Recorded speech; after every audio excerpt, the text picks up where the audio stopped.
Let's talk about networks, especially social networks, and very specifically about why social networks will eventually save the planet or mankind on this planet.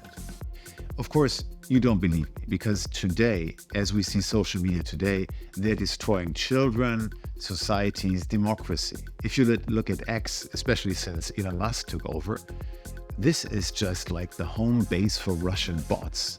X is manipulating elections and social discourse. Facebook is just a place where people try to rip off others. This is just not what it should be, right? But do you remember when Facebook came on the market, 2004, that it really changed something? All of a sudden, normal people who normally were excluded from political discourse and processes could participate. All of a sudden, people could gather, exchange information from their living room, from the couch actually. All of a sudden, a normal person could become a politician from the couch. This was Facebook. And remember 2010, when all of a sudden in all kinds of countries revolutions started? Remember the Arab Spring in 2010, where it began in Tunisia and spread like a virus over all Arab countries, wiping away old dictators and power structures? The people then coordinated with Facebook. They went to the streets with their mobile phones. A new invention by then came on the market 2007, I guess, the first iPhone.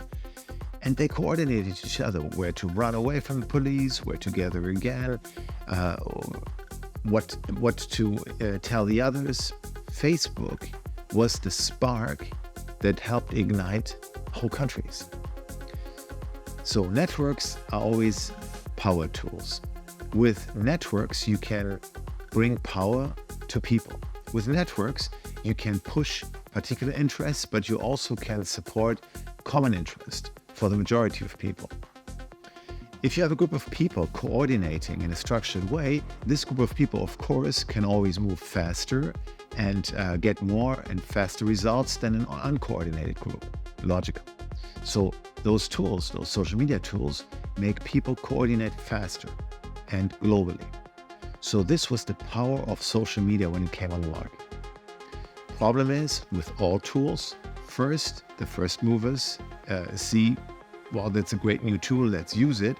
And mostly new tools, new weapons system and so on, are used by minorities, by the suppressed, by the ones that have nothing to lose. This was the case with Facebook and all the other social media. But then, as soon as the old power structures discover the power of the new tools, they take over. This is what happened to all the social media.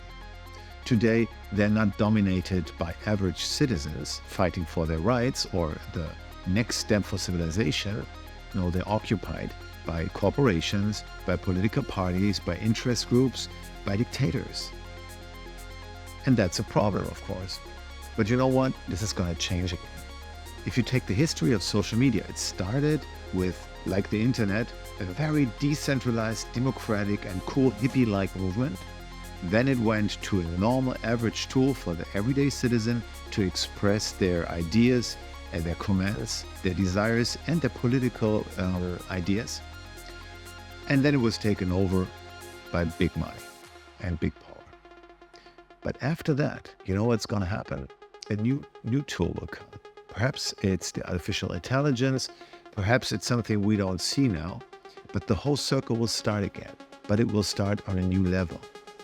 And society as a total, as a whole, will slowly but surely move in a direction of a new kind of civilization, of a more sustainable civilization, of a more connected civilization, and a civilization where average people have their say and where the normal citizen can become a politician from their couch.